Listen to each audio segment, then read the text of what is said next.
That's the moment I had my first bird strike after 13 years of flying, and I just happened to have the cameras running. Let's take another look in slow motion.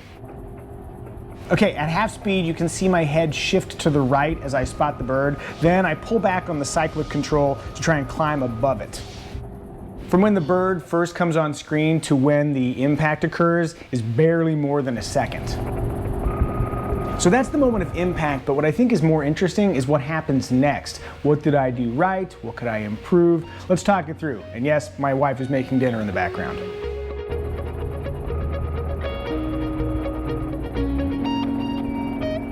After impact, there is a long pause while I look at the gauges and try to figure out if I had indeed hit the bird, because I couldn't feel anything at the moment of impact. From my perspective, the bird just disappeared above the cockpit, and then more than 20 seconds pass while I'm trying to figure things out before I say anything. So I'm not sure if you just saw that, but a bird went below my rotor, but above the cockpit. So I'm going to make an emergency landing real quick. Well, emergency might be overstating it, but I will be making a precautionary landing. There's a clearing over here.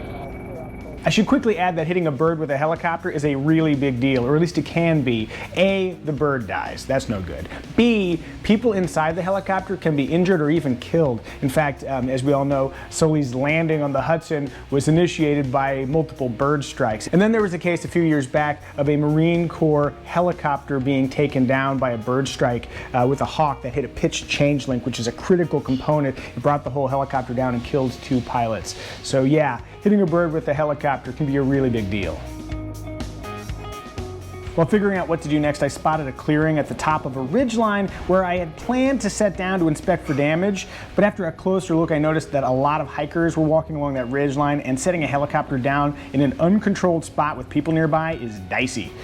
I've heard horror stories of people walking into spinning blades, and since the helicopter wasn't exhibiting any unusual behaviors, I decided to fly an extra 10 minutes to Heitmann Airport, a place I've never landed before.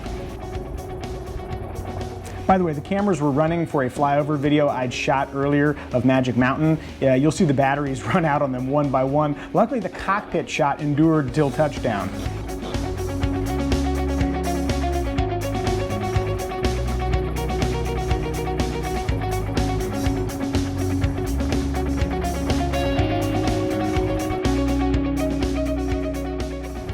Heitmann Tower, helicopter 90285, Newhall Pass, inbound for landing, unfamiliar. Helicopter 908, was it 90285? Correct, that's 90285. Helicopter 90285, roger. Just follow the 5 freeway just to your left there if you want to get on the north side of it. Continue inbound for left downwind entry runway 30. You'll see, I'll call the field when you get closer. I'll follow the 5 and left turn for, or left downwind for runway 30 to 285. Helicopter 90285, winds at Heitmann 34011, gust 15, altimeter 3009er. 3009er, 285. Personal criticism number 1, I should have informed the tower immediately about why I was landing.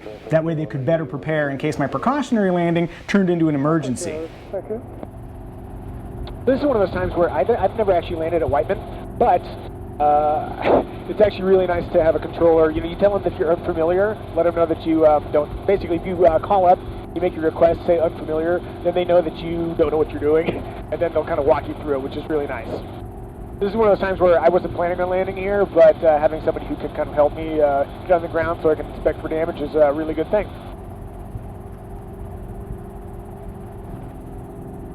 So the bird went under the disc, but above the cockpit. There's a chance it just went by. I don't feel anything abnormal, but it's hard to tell. Okay, I see Heitmann over there. Helicopter 90285, Heitmann Airport is to your 11 o'clock for about 1.5 miles, just ahead and left. Do you have in sight? Yeah, we've got the field in sight, and we just need to come in for quick parking, a transient. I might have hit a bird, and I would need to do a little bit of inspection for some damage potentially. Helicopter 285, roger. Do you need any other assistance other than landing? No, just need to land and take a look, make sure everything's okay. Helicopter 285, you can enter a left base to your discretion for runway 30, your cleared low approach. You're going to hover taxi down to Delta Taxiway. You'll see the helicopter's off to your right, and then you can just go on Alpha, Progressive, over to the Hilo transit. Cool, so we'll make that left traffic for 30 and then depart Delta and park over there. Thanks. And if you're more comfortable, if you want to correct to overfly runway 12, it's your call. I've got nothing. We just got one aircraft taxiing right now. If you would rather be over the runway. You know, I think we're okay with the left base for 30. Thanks for the guide. Roger. See, that's a super helpful controller. Awesome. And current winds 34013, gust 16. It's a little bit tricky too because it's really gusty, so there's you know, a little more vibration. When you get a gust, the rotor system vibrates a little bit more. So weeding that stuff out from what I expect is a little bit tricky. All right, I see taxiway Delta over there, and I'm going to come down here over the road.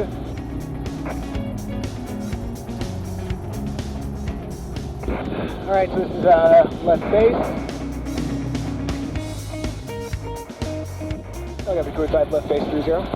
Got between Roger. You're cleared low approach from 30, and then you'll exit that right on Delta, left on Alpha taxiway. Delta runs right into Alpha. Right on Delta, left on Alpha. 25.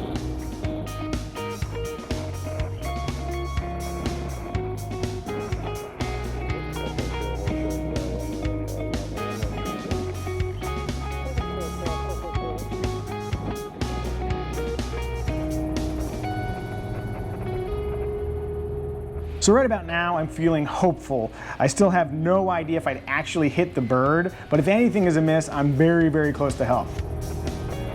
Also, I can't overstress how reassuring it is to have a helpful air traffic controller guiding me in. It helps to keep my mind focused on priority number 1, which is flying the helicopter.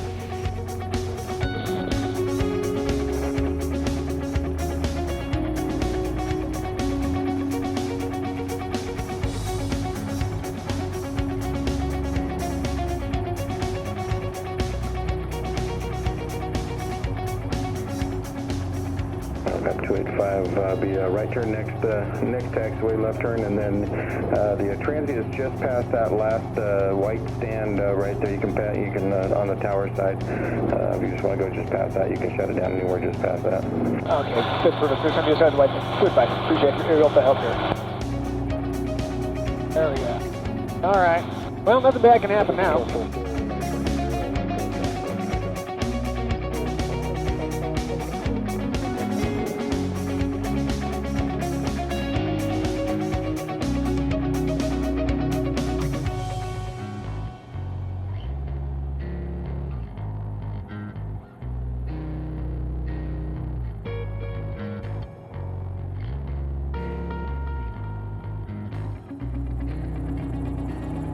All right, made it. Let's inspect the damage, see if everything's A-okay.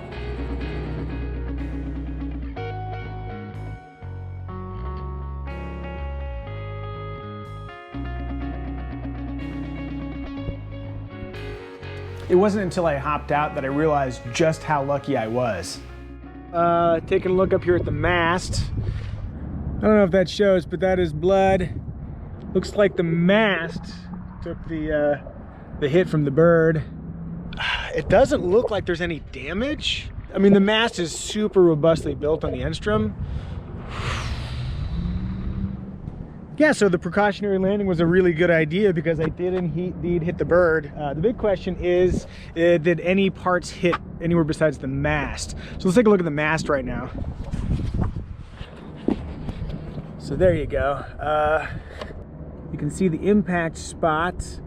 Didn't hit the rotor head, didn't hit the blades. So let's follow back and see if there's any debris further aft on the helicopter. That's just grease. The big question would be the tail rotor.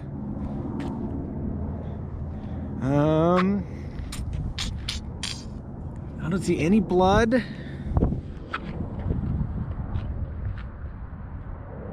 No, looks good. I don't see any signs of the bird aside from right there on the mast. That's kind of the best bird strike I could have had. No damage, kind of eye-opening. Yeah, definitely eye-opening. I think my 3 big takeaways are, 1, if you've ever seen any of my videos, you know how hard I try to avoid birds. Bird, wow, bird.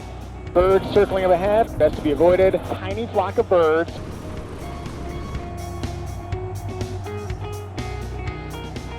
Sadly, I couldn't avoid this one, but it's a reminder to stay vigilant.